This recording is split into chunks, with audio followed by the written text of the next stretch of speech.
Field reports from the strange. This is Obscura Bureau. I know I joined this game a bit late. I'm not the first person to talk about this topic. I'm also not the person who talked about this topic when it was still being followed. Because honestly, I'm not someone who follows trends.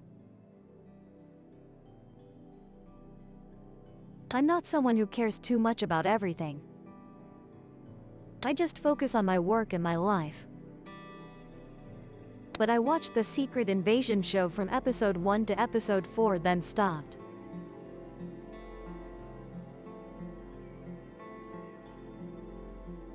I was very conflicted about whether to watch the last 2 episodes or not. But because I had to make a video for a lot about my actions, so I watched the last 2 episodes. After watching, I was completely silent, not knowing what to say. Do you remember before I said that MCU was gradually dying?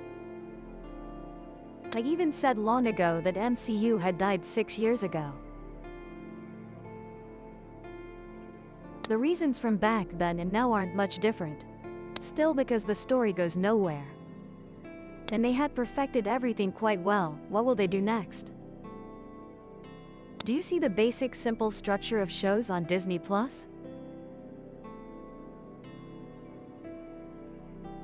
They will give. If there are 6 episodes, they will give. The final episode will be a CGI battle and wearing the proper suit. WandaVision should have had 10 episodes. But Mark Shackman, who made that show, said because of COVID they cut the final episode and filmed temporarily like that.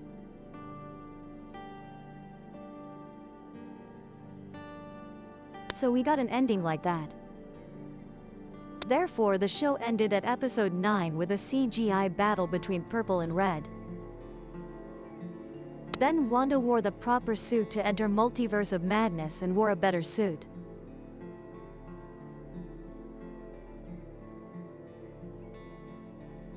Meaning the cinematic version will be better than the TV show version. T say the TV show wasn't.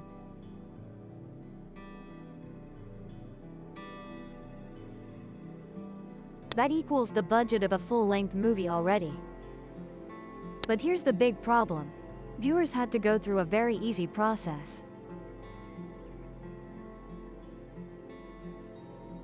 With a rambling, messy story, expecting the final episode to be different. In the final episode, when knowing the story goes nowhere, they had to throw in the proper suit to attract viewers. The show I found most promising was Moon Knight with the way it explored the psychological developments of Stephen Grant and the main character. We have 2 Moon Knights, one is Mr. Knight and Moon Knight.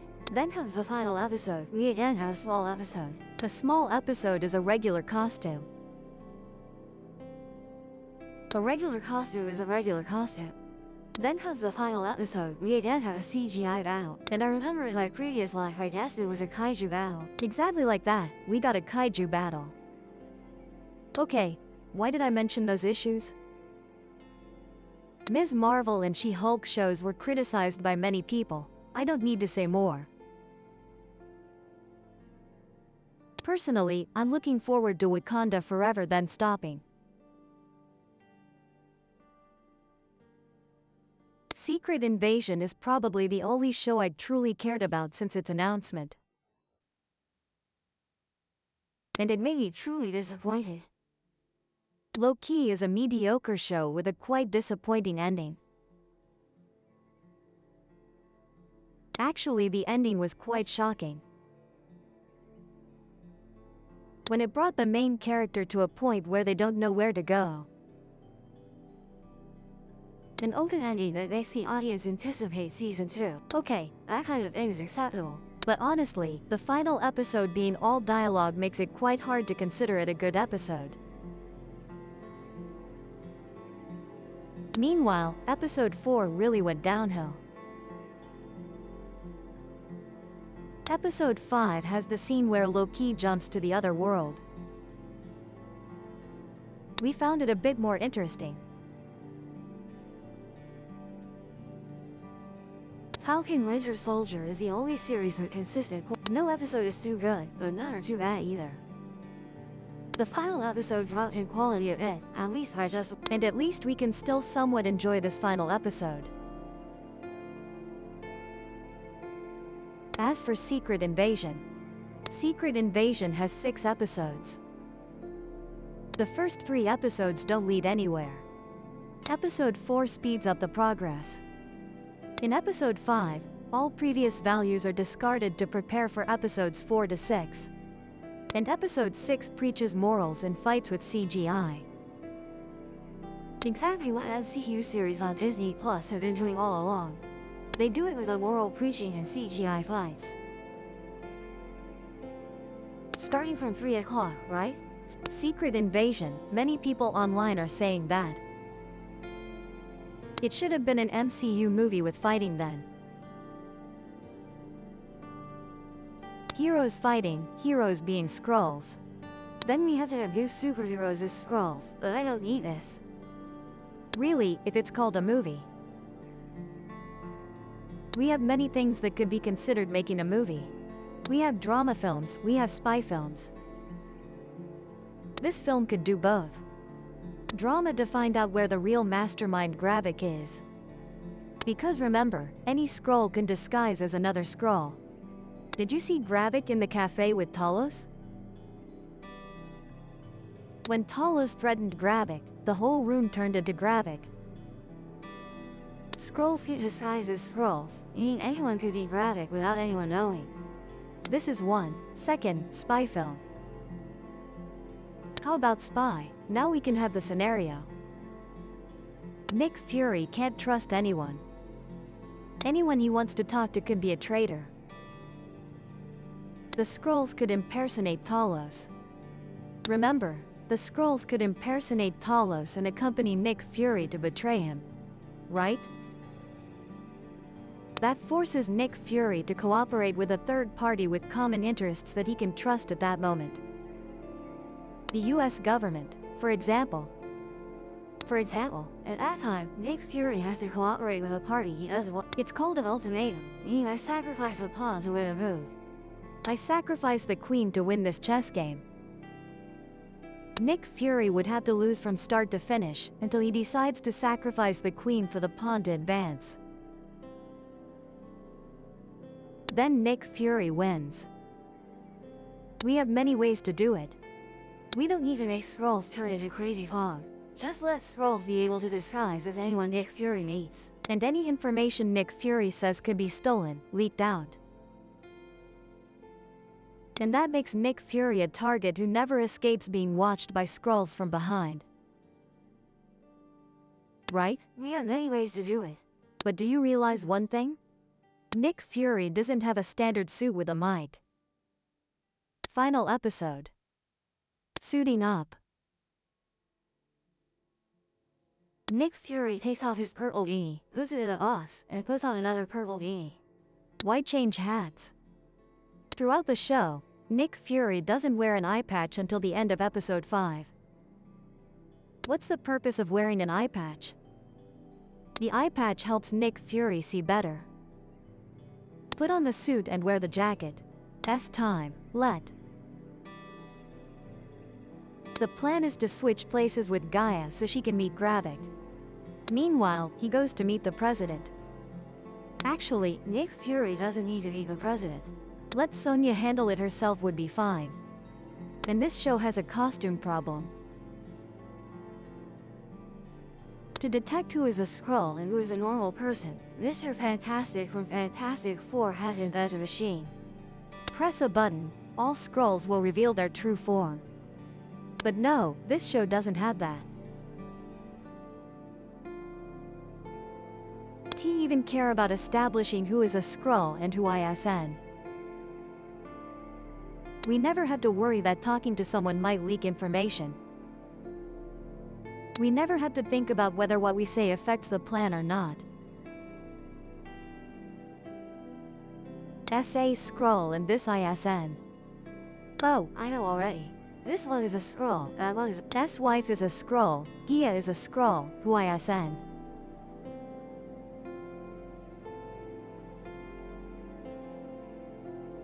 There's no scene in the show that makes us worry about the main character possibly losing, or the plan possibly failing. Oh, when this character meets that character, why isn't there any scene that creates such tension? All scenes in the show are just a straightforward narrative about how Nick Fury was wrong and what he must do now to fix it. Did he really fix anything? The Skrulls are still stuck on Earth, they still dawn. Gravik is still right and the people of Changlobin still have nowhere to go. And finally, the president makes a very stupid demand. Make all aliens leave Earth. President Nguyen Tien declares war on all aliens, but the Asgardians are still in New Asgard on Earth. So what will happen to them? Will President Nguyen Tien fight the Asgardians? Probably not. So what value does this show have overall? Honestly, I understand this show was created to end contracts with some characters, for example Maria Hill. S character ends, the character. Talos 2, Killed off. and setting up for War Machine for Armored Wars. But honestly, does anyone want to watch that? Well, The idea is very good. the idea of Armored Wars would be War Machine waking up after a long time and having to face what's happening. T know about Talos, War Machine doesn't.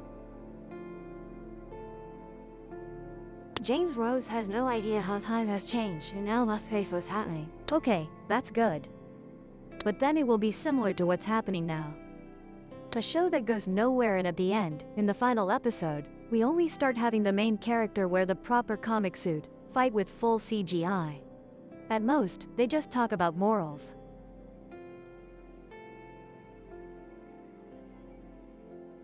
Something like that. The Marvels movie. Now we have Ms. Marvel and Monica Rambeau as two characters from two TV series joining a big movie. T care about TV series and only care about the big screen, because they think watching theatrical movies is enough to understand what. Refaced with two characters they don.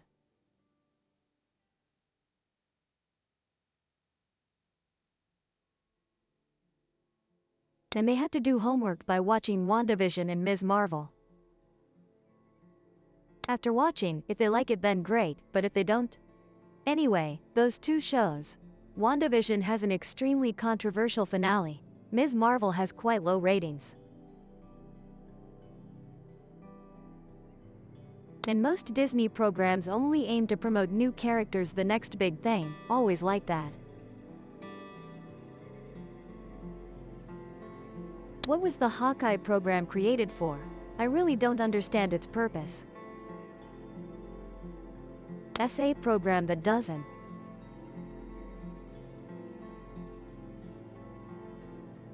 In the end, it only serves to introduce Kate Bishop as a new Avenger. Huh? Do we need to integrate with online movies? Like the Echo movie, for example. I'm really scared hearing the announcement that Daredevil Born Again will be the next blockbuster. They'll have Charlie Cox, along with the April and Viking Fiend, and Daredevil facing them.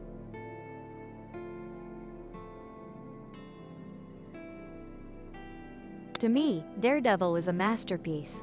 3 seasons without any boring episodes. All were good and top-notch.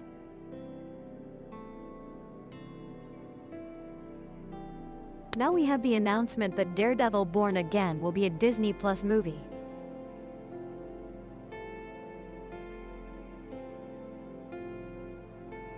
I'm afraid that everything the Netflix show built before will be discarded. I'm really worried that upcoming shows will end up similar to Secret Invasion. They choose famous names with special events, have potential to attract audiences, and are very selective in choosing content that audiences definitely want to watch.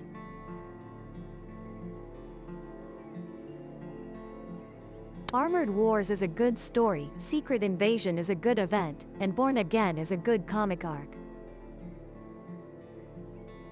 The Ms. Marvel Kamala Khan comic arc is an extremely famous and good story, and Kamala Khan already had a large audience, just like Miles Morales back then. WandaVision, with the event of Wanda creating her own world, House of M, is extremely famous. Falcon and Winter Soldier, the event of the new Captain America after Steve Rogers aged and Sam Wilson became the new Captain America, is also very famous. In general, they only choose stories and events they know for sure audiences want to watch, but they can't execute them well. Mean they can.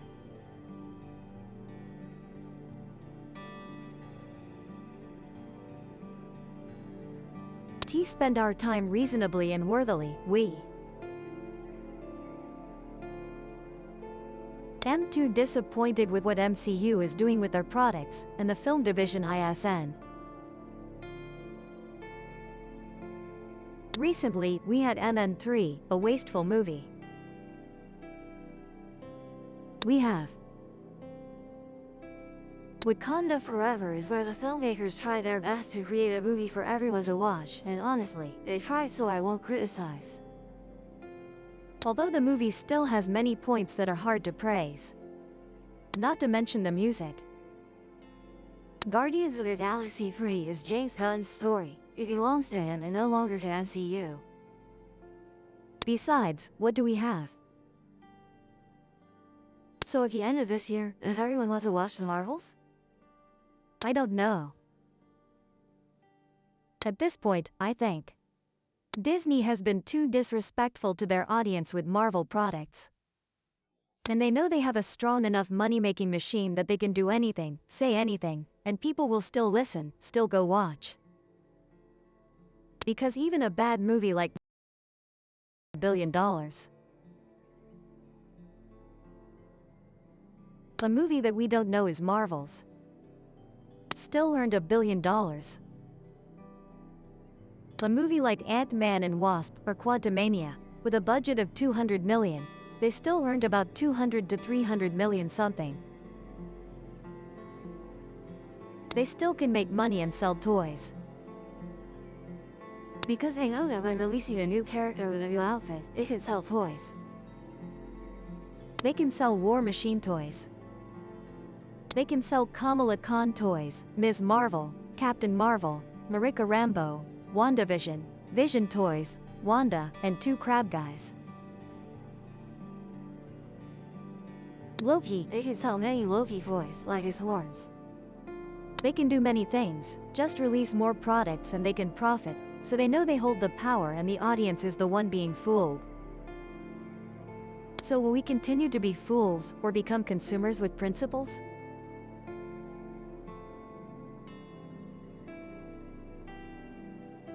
He watched Marvel movies, and I don't. Meanwhile, DC releases products like Peacemaker, and soon James Gunn will make better products. And I firmly believe that currently, with products like the Superman and Lois show on CW, or the Avengers map with Ultimate Superman, there's no reason for us to turn to watch the bad shows that Marvel is releasing. Meanwhile, DC has great potential. Soon there's Yu-Gi-Oh! Everyone can watch and see how good it is. The Flash, never mind that. The Rock.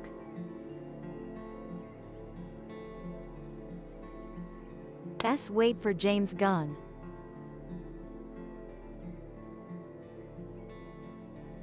And what James Gunn is promising for the upcoming DC movies, at least to me, is more interesting and worth watching than what Marvel has released recently. I've shared all my feelings about the recent Marvel series, with the stopping point being Secret Invasion. What about Loki Part 2?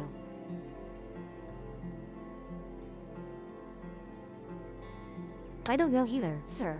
Good God.